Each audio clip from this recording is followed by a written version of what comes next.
Padahal pertanyaannya satu dalam koperasi. Apa yang dapat saya berikan kepada koperasi dan bukan apa yang saya dapatkan dari koperasi. Berarti semangatnya adalah grade wide, berbagi. Tetapi mempertahankan secara istiqomah dalam waktu yang lama itu tentu tidak mudah. Sama dengan mempelai baru, kalau masih awal, itu biasanya semuanya harum biasanya. Semuanya berbunga-bunga biasanya. Tapi begitu udah 2 tahun, 3 tahun, apalagi 10 tahun dan lain sebagainya, itu biasanya wangi minyak harum itu, minyak wangi itu berubah kadang-kadang karena tidak istiqomah. Itulah sebabnya kenapa para ulama dulu sering bersyair, haitsuma tastaqim yuqaddir lakallah najahan fi ghadiril azmani, kata para kiai kita dulu.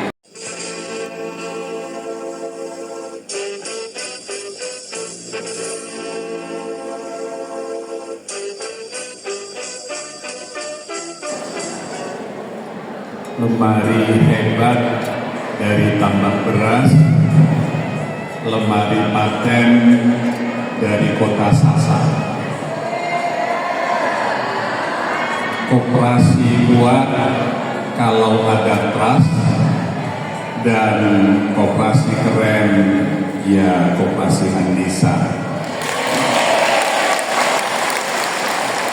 Baik, assalamualaikum warahmatullahi wabarakatuh. Bismillahirrahmanirrahim. Alhamdulillahi haqqa hamdih, wassalatu wassalamu ala khairi khalqih, sayyidina maulana Muhammadin khairi abdih, wa ala alihi wa ashabihi wa man tabi'ahum bi ihsanin ila yaumi waqtih. Qalu subhanaka la ilma lana illa ma 'allamtana innaka antal alimul hakim. Amma ba'du, yang saya hormati Ketua Koperasi Pusat atau Jawa Timur, dipunyai Yayu Wahyudi Gusih dari Surabaya, ya. Kemudian Ibu Nyai Hajar Nurul Kamila Rasidi, baik kapasitasnya sebagai Ketua Koperasi Andisa di Jember maupun sebagai Ketua PJ Muslimat NU Kabupaten Jember. Kemudian juga yang saya hormati dan tidak boleh saya lupakan, Ketua Tanfidiyah pengurus cabang Nahdlatul Ulama Kabupaten Jember, Al-Mukarram Al-Fadil Al-Amajid Haji Saiful Bahri. Saya biasanya memanggil Mas Jibul. Benar tadi bahwa saya dan beliau bersahabat mulai sejak kita masih mahasiswa, dan tidak ada yang berubah pada Mas Jibul. Yang berubah hanya raut wajahnya tambah muda gitu. Seluruh undangannya mungkin tidak bisa disebutkan satu persatu dengan tidak mengurangi penghormatan saya untuk efisiensi waktu. Alhamdulillah saya bisa bergabung di tempat ini, ingin berbagi satu hal.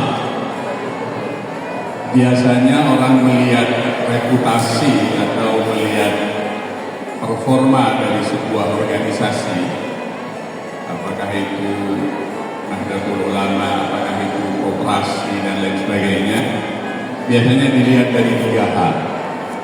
Nah, kalau 3 hal ini kemudian menjadi kompas kita dalam berorganisasi, maka harapan Koperasi Andisa agar terus mendapatkan trust dan kepercayaan dari masyarakat, saya kira bisa dilaksanakan.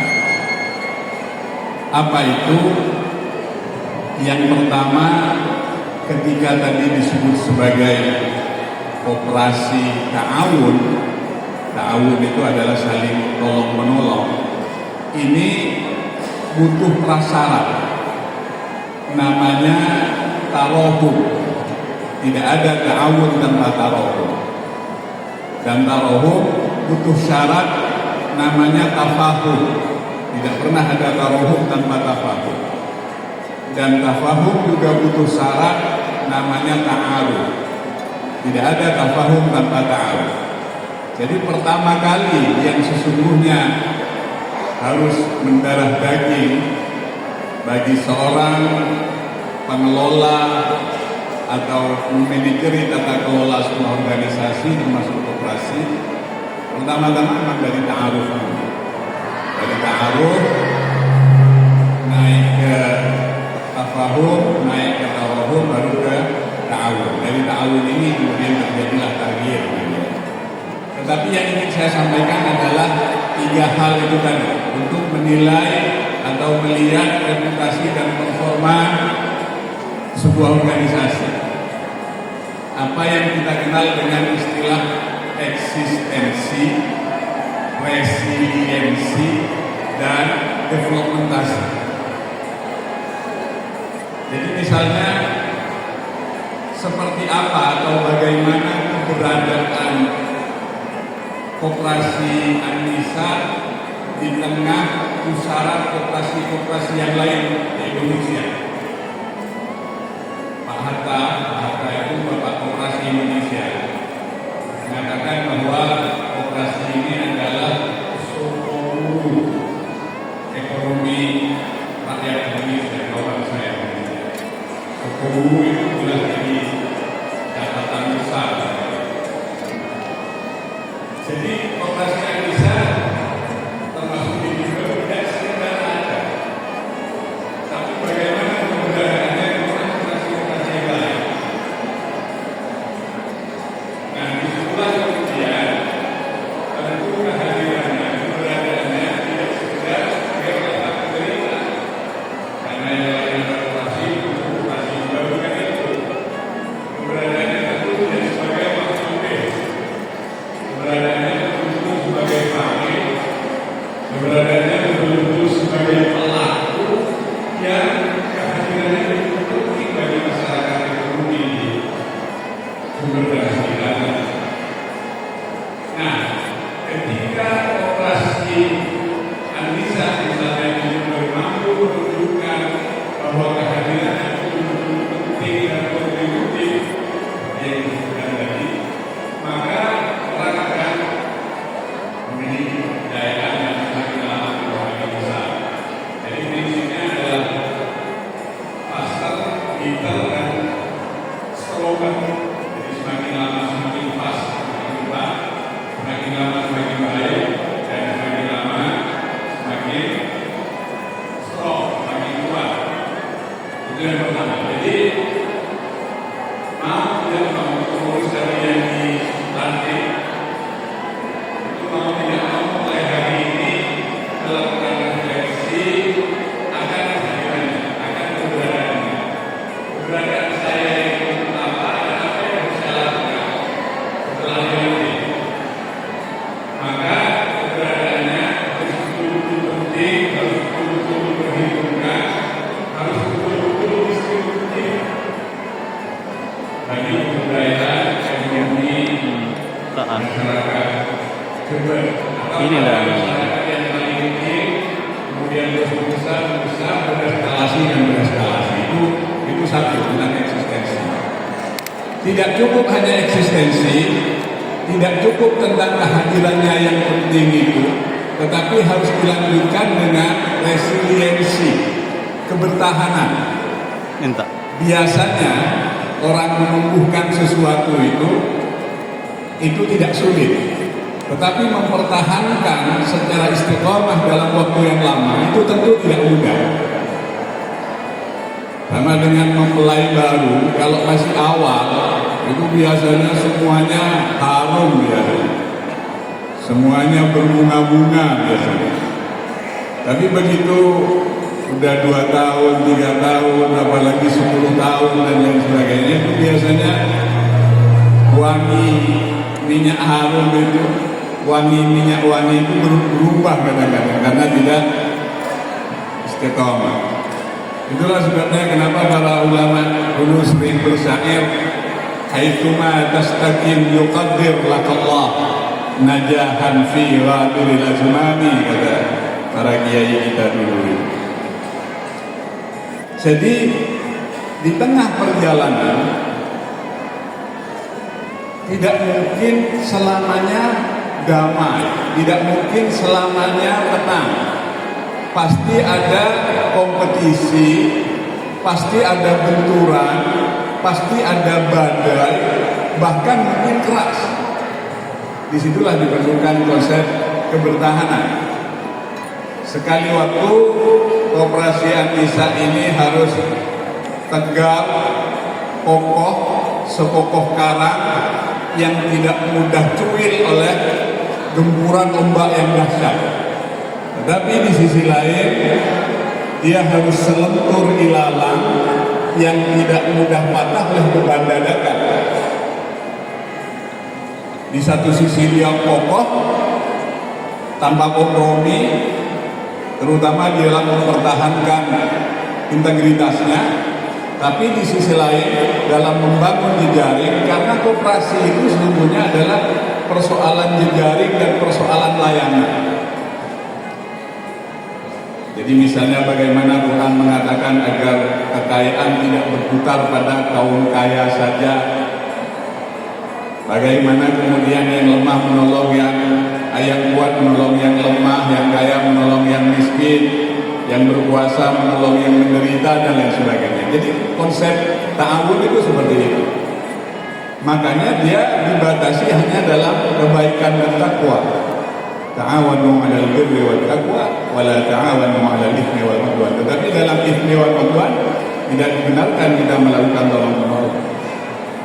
Bapak Ibu sekalian, konsep resiliensi ini dia tidak sekedar bertahan di antara tarikan arus-arus yang kuat oleh perekonomian yang lain, tetapi juga muncul di situ namanya semangat bertumbuh, growth mindset. Muncul di situ kemampuan adaptif, kemampuan beradaptasi dengan perubahan-perubahan yang terjadi. Dahsyat sekali perubahan di dunia ekonomi. Hari ini perekonomian bergerak sangat cepat dan tidak menunggu siapapun. Hari ini perekonomian dengan digitalisasi, dengan disrupsi dan lain sebagainya bergerak lebih cepat dari gerakan bayangan. Karena itu kalau kita masih lambat, kalau kita masih berjalan, tidak berlari bahkan melompat gitu ya, kita akan kehilangan momentum dan akan kehilangan, ditinggal oleh sejarah. Itulah sebabnya kenapa orang-orang mengatakan bahwa hari ini bukan lagi ikan besar yang makan ikan kecil, tapi ikan cepat yang meninggalkan ikan yang lambat. Ternyata kalau kita masih lambat, tidak adaptif dengan perubahan-perubahan yang terjadi. Misalnya hari ini semuanya sudah menggunakan digitalisasi, semua transaksi sudah di sini semua. Nah, kalau kita kemudian tidak terkoneksi dengan perkembangan teknologi modern, ya tentu kita akan kehilangan kesempatan. Karena kekuatan apapun akan kalah dengan kekuatan perubahan. Jadi kemampuan adaptasi, kemampuan bertumbuh, kemampuan untuk terus tidak berhenti yang tadi disebut dengan kerja keras dan kerja cerdas itu 24 jam. Nah, problemnya kita ini sebagaimana sering dikatakan dalam perspektif ekonomi, kita ini yang sibuk baru orangnya, tapi investasinya termasuk ke koperasi, karena koperasi itu bukan hanya soal pinjam, ibu-ibu sekalian. Kalau koperasi dipahami hanya sebagai soal pinjam, ini soal investasi, investasi masa depan. Nah, Indonesia termasuk negara berkembang yang hari ini masih orangnya yang sibuk, tapi investasinya masih tidur. Beda dengan ekonomi-ekonomi Eropa, Amerika, di Barat yang sudah kuat, orangnya santai, tidak sibuk. Tetapi investasinya yang tidak tidur 24 jam terus berjalan. Sekecil apapun investasinya, serendah apapun, itu berjalan. Dia punya bangku saja, budium saja, ini jalan untuk menghasilkan anggaran untuk umat. Lisan kita ini juga investor, dia disampaikan di mana-mana yang menghasilkan anggaran untuk umat. Otak kita juga, apalagi sawah kita, apalagi mobil kita, apalagi jabatan kita, itu adalah barang atau jasa yang kita bisa investasikan untuk umat. Nah, sementara ini di kita yang sibuk baru orangnya, artinya dia baru mengumpulkan untuk dirinya, belum untuk umat. Padahal pertanyaannya satu dalam koperasi, apa yang dapat saya berikan kepada koperasi, dan bukan apa yang saya dapatkan dari koperasi. Berarti semangatnya adalah green wine, berbagi. Jadi kalau orang Eropa itu sebut dia sebagai care. Care itu peduli. Jadi berkoperasi itu sesungguhnya adalah kepedulian. Kepedulian untuk masa depan ekonomi umat manusia. Dalam hal ini adalah Anissa, gitu ya. Siapapun yang masuk Anissa, meskipun laki-laki boleh ikut koperasi di Anissa, hanya namanya aja Anissa. Meskipun Arwijal juga bisa masuk di dalamnya. Nah, karena care, karena kepedulian, tentu asasnya adalah asas berbagi, asas menyayangi, asas menolong, asas memberdayakan, kan itu kan. Jadi dia tidak pikirkan tentang apa yang saya dapatkan, karena urusan itu sudah urusan Allah. Man amila salihan falinafsih, wa man asa'a fa'alaiha, wa ma rabbuka bidhallamin lil 'abid. Yang penting kita memberi. Hari ini misalnya ada bencana di Sumatera dan Aceh. Dalam 2 hari ini semua potensi nasional diarahkan untuk donasi, berbagi. Ada yang berbagi doa, ada yang melakukan sholat sunnah, ada yang duit, ada yang barang dan lain sebagainya. Temanya adalah donasi dan kepedulian terhadap nilai kemanusiaan dimanapun. Nah, itu namanya semangat bertahan. Banyak koperasi-koperasi, atau jangan koperasi lah contohnya, perusahaan-perusahaan atau korporat atau apapun ya, melesat dalam waktu yang singkat, tahu-tahu ada pada posisi pertengahan hampir ke atas. Dia tidak saja ma'ruf tapi juga masyhur, gitu kan. Tapi dalam waktu yang cepat dia tenggelam kembali. Misalnya ada dulu di televisi di Metro itu ada namanya